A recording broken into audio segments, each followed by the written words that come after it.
Welcome to another edition of the News Focus in Africa and the world at large. We start in the Democratic Republic of Congo, where the High Court magistrate overseeing a landmark corruption trial of Vital Kamerhe has died of a heart attack overnight in the capital, Kinshasa. Police reported on Wednesday night, ruling out suggestions of a foul play. Report says George Raphael Yanyi fell ill and was taken to the hospital, where he later succumbed to death. On Monday, the judge presided over the second day of trial of Vital Kamerhe, once a close strategic ally of President Felix Tshisekedi. Activist group Lucha have called for an investigation into the cause of Yanyi's death.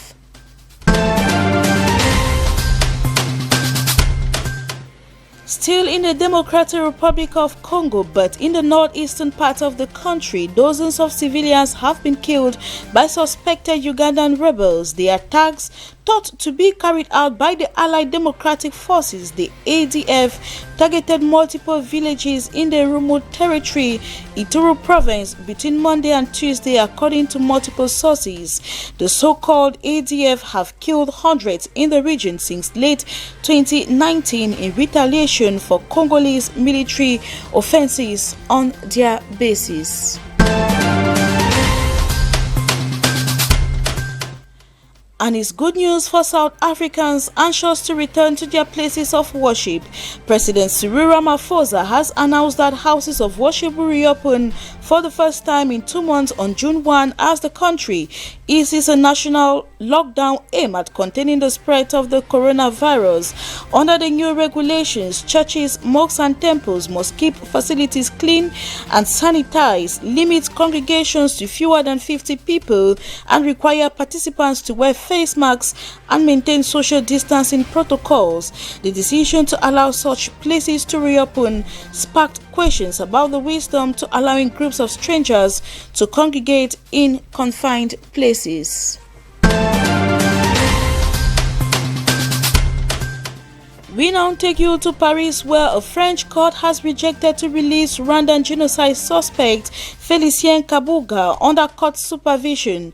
The court denied his lawyer's argument that Kabuga should be released on bail because of poor health, saying continued detention ensured he would not flee.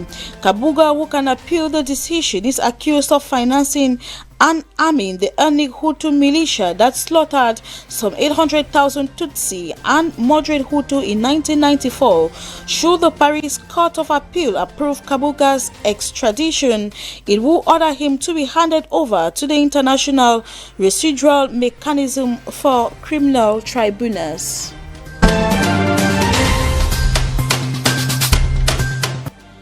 In Europe, a recovery fund of worth €750 billion has been proposed by the EU's Executive Commission to help the EU tackle an unprecedented crisis. Speaking ahead of the plan's formal presentation, officials said southern countries worst hit by COVID-19 would get the lion's share of the proposed fund, which includes €500 billion in grants and the rest in loans. The goal of the plan is to lift the EU's 27 member states out of what is widely believed to be the bloc's deepest ever recession, which has been sprung by the coronavirus lockdowns, and to protect the EU single market of 450 million people from being fractured by divergent economic recovery and wealth levels.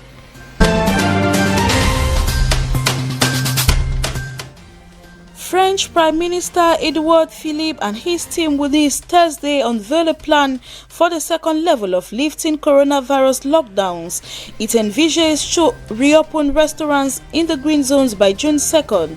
According to reports, the executive in the Defense Council plans to reopen hotels, cafes and restaurants. It equally plans to relax parks and gardens with conditions of putting on face masks in the red zone. Health conditions of patients are improving with a continuous decline in the number of serious patients in intensive care units. Contamination has largely slowed down, according to the Medicare tracking system.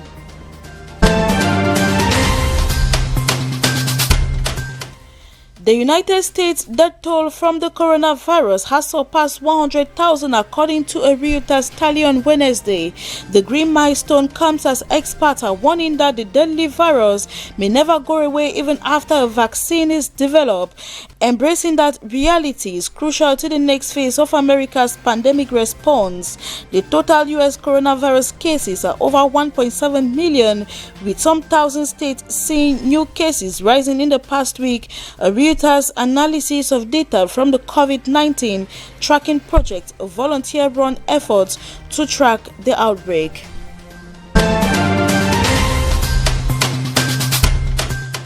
And China has rejected the U.S. request for a UN Security Council meeting to address Beijing's proposed national security law for Hong Kong, saying that the matter was an internal one that does not concern the world body.